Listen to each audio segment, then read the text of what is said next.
Okay, so we got to get out of here pretty quick, unfortunately, because as cool as the shattered planet is, we have big rockets that are going to start coming in real fast, and so let's get a move on, and let's hope that we don't overshoot too much on our speed.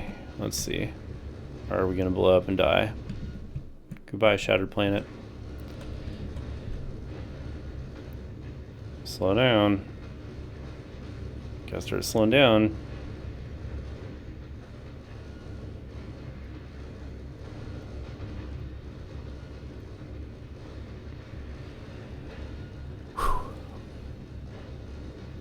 Okay, we're gonna be okay. Just barely. Alright, I'm gonna talk you through the ship. So we literally just made it to the shattered planet, and now we're gonna head back to Navis. Head all the way back home. So this ship works off multi-stages. So at the front we have our weapon system area, and then back here we have our power station, and then this giant area here is just explosive productions. Takes up about half the ship. And then we have our metal processing for our missile production. And then we have our metal processing for our rail ammo, and then we have our propulsion system. So across the front, so we got some lights that give us some information on our levels. So it's everything in the ship is actually split in half. So it's right half, left half of missiles and rails. We do not have any machine gun ammo of any kind on here. To do cleanup, we just have lasers. And then missiles take care of all our medium and big, and then railguns take care of our huge and big. So we can watch that run for a second. So it is set up so that the missile turrets and the railguns can fire 100% duty cycle, so they can constantly fire as fast as they are capable, non-stop, and we can produce enough ammo to deal with that. It's the only way to get out here. One thing of note, you do need to have your explosive damage up around level like 18 to 22, or you ain't gonna get out here. It's just the number of red asteroids that start coming in versus the number of carbonic asteroids. You just physically cannot get enough material in for how many missiles you need to build. And so you have to have the explosives higher, so when you get to the more sparse area, you're blowing up more material and you don't starve. So as far as sizing, how this thing is actually built, so across the front, I've got all rail guns with the exception of 2 epic asteroid collectors. So you don't need epics much of anywhere on this ship, with the exception of your asteroid collectors. These guys are absolutely essential. And in the front, I have a little bit of logic to where if I have anything in there, then it filters to just pick up carbonic asteroids, since that's overwhelmingly what you need. But if there's nothing, which means it's idle, then the filter sets to grab anything you can get a hold of, because something's better than nothing. And then I've got another set of epics here, not needed. But it is nice to have the 4 epics, no other epics anywhere else. But these just work so much better. This guy sets to grab everything. So across the front, we've got railguns. So we got 1, 2, 3, 4, 5, 6, 7 times 2. So we have 14 railguns up here, and they can fire at 0.9 a second. And so we need to be able to make 12.6 railgun ammo per second. And then we have our missiles. And so our missiles, we have 14 aside, so we have 28 in total. So it's 7, 7, 14, 28. And then as far as focus of fire, so I found it works best to have these shoot at huge and big, anything they can get a hold of. These guys, these outer ones, just shoot it big, and then the inner ones, something that, if we aren't dealing with it yet, they will shoot at medium as well. And then our lasers will prioritize small, but they will shoot at anything that gets near them, because energy is effectively free on this ship. We don't do a lot of sushi belting on this ship design. The railguns come up here and just stop at the end, so it's just like one long stack. The missiles do spin around in a sushi belt, but that's really just to like make the balancing easier. They basically run the same way. They're like a lasso instead of a sushi belt. So coming down, we have our power supply. It's massive. So we got 4 fusion reactors paired with all of the consumers. It produces 1 full gigawatt of power. And when we're at maximum capacity of production, we pull around 850.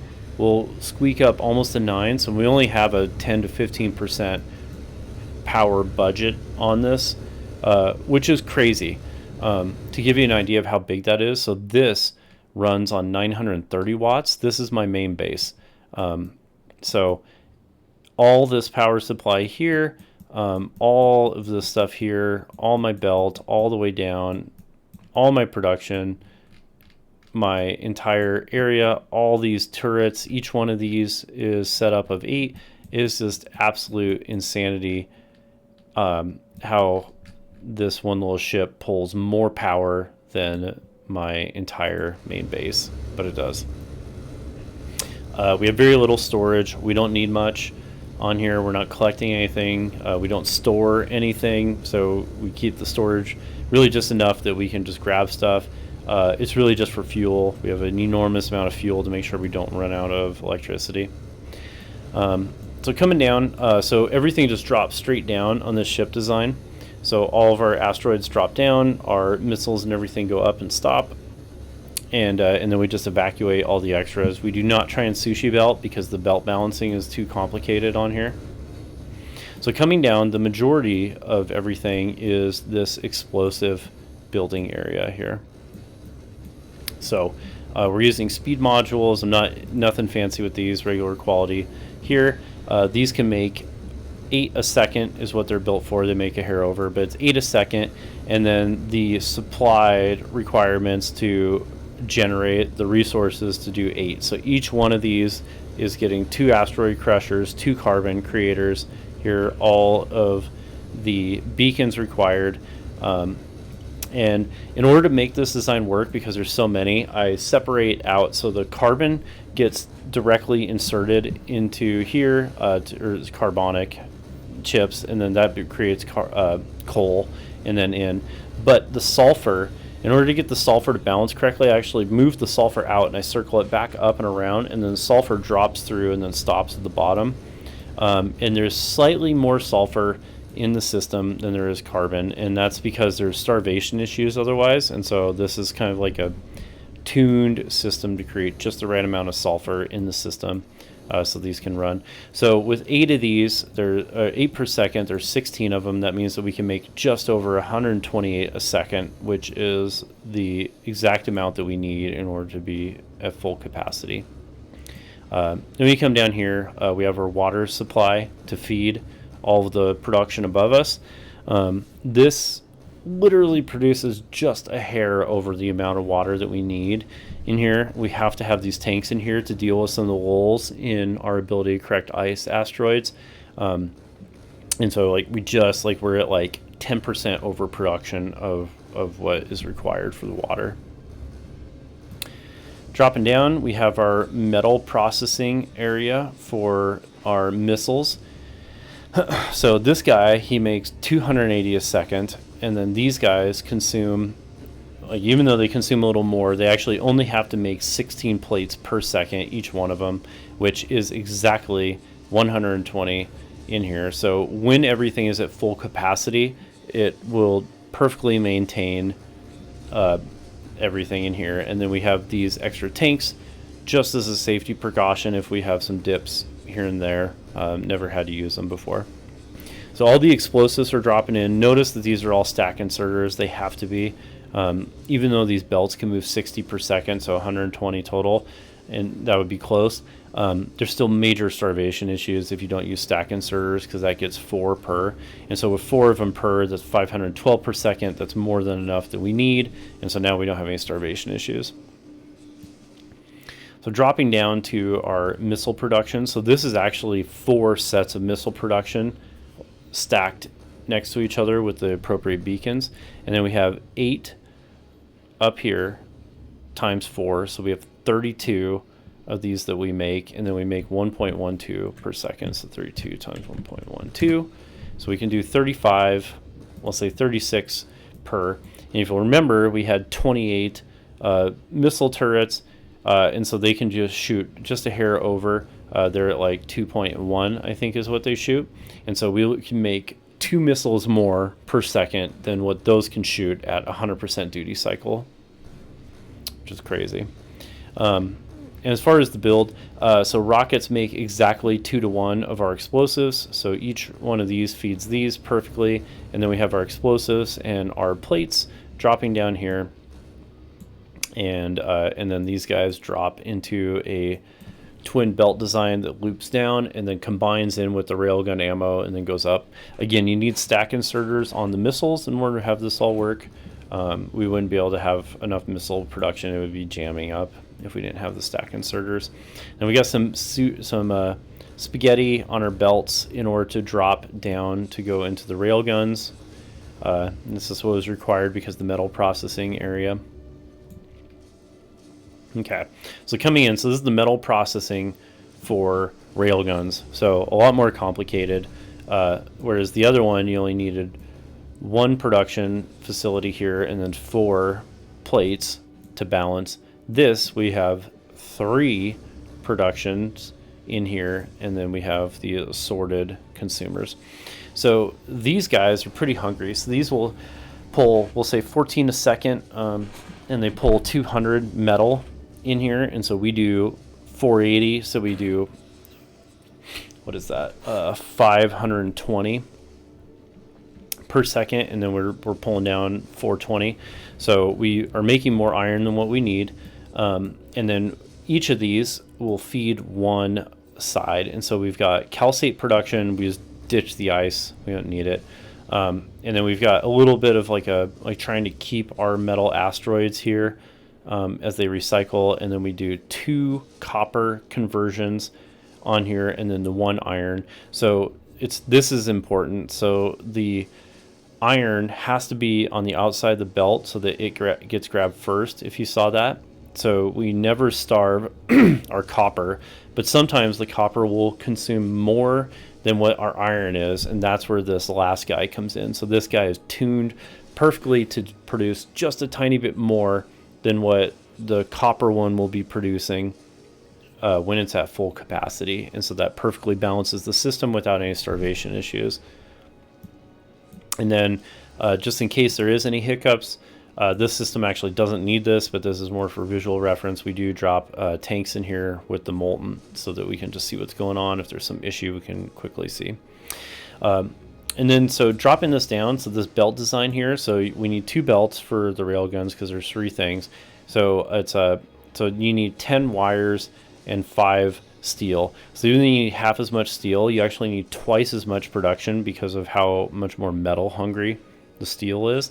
And so I've got steel dropping here with stacked inserters on one side, splitting with the explosives, and then the metal wire gets a full belt all to its own. So this one guy services this one belt, these 2 service this half belt, and then that system is doubled on the other side. And then the explosives that have dropped in from the top get mixed in, and everything comes down with our beacons.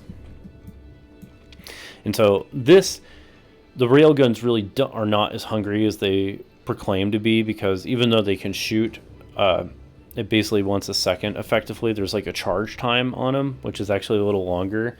And in practice, they don't target stuff the same way, so they actually shoot about half the speed of what they say. So this is actually twice as big as what it really needs to be. But if you do the math, this is exactly paired so that we make a little bit more.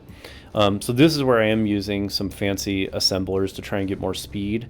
So if you look at this, I'm getting 0.48 per second. So I can basically do every 2 seconds I get one of these coming out of here. And then I've got 8, 16, or sorry, 1, 2, 3, 4, 5, 6, 7, 8, 16. So we got 32 of these a lot of production. It's crazy. And so we average, so this is 4, this is 4.8. So we'll say it's like 4.4 times 32. So we can make 14 a second, which if you remember, we have 14 railguns up there, which shoot roughly a second. So at full capacity, we can make just slightly more railgun ammo than what those can do if they're just firing as fast as they possibly can, nonstop, continuous. And then so we just drop our railgun ammo down, and then that comes up back up here, mixes in with the missile ammo, and then bolt those go up to the top to feed our top area. Coming down, the final thing is our propulsion. Kind of a pitiful propulsion system, but this ship cruises at, like 100 kilometers is kind of an hour. Second is kind of its cruising speed, so it's not a fast ship. It doesn't need to be. It's trying to punch through asteroids. So I did not overbuild this, just because it would be pointless to put the time in and the space and everything else. And also, even though the ship is crazy long, crazy long, I didn't want it to be any longer than it had to be. Like even now, it would take too much time, but I could squeeze some of this together. I could save some space here. Like I could probably shorten this ship by 12 spaces, maybe 14 spaces. So the only weird thing going on here, there's a bunch of spinning. So because we basically fully consume all the carbonic up top when we're running at capacity, we literally do. It's maxed out the belts to service the explosives. We're doing everything we can here to try and get some oxidizer, some fuel in here, some thruster fuel. And so that's why these belts spin. And then because we did all the spinning here, we're typically light on ice on this side. So that's why we have more of an ice focus to create our water on this side. And then we have the tanks. And so this system, like it really runs based on this flight control. So we've got twin pumps here, which are controlled by this really simple circuit. And what we do is that if we're going less than our set speed, the pumps turn on, and then they go a little bit faster, and then they overshoot, and then they coast, and then they do that again. So it kind of worms its way through, but it's pretty easy. It's a very simple control system. So we just if this value is less than our velocity, if we want to go maximum speed, we can just set this to 0, and then the pumps just turn on full. One interesting thing here is this evacuation part of the end of the belt. So I've calculated out how many of these are needed when the belt is at maximum capacity for all the asteroid collectors. And so this is just a hair over capacity to ditch all this stuff. And so when the belt is running fully wide open, we're running at maximum speed, like when we're around like 2 million kilometers, that's when we can go as fast as we can, and we're collecting as much stuff as physically possible. It's just dumping material off the back here.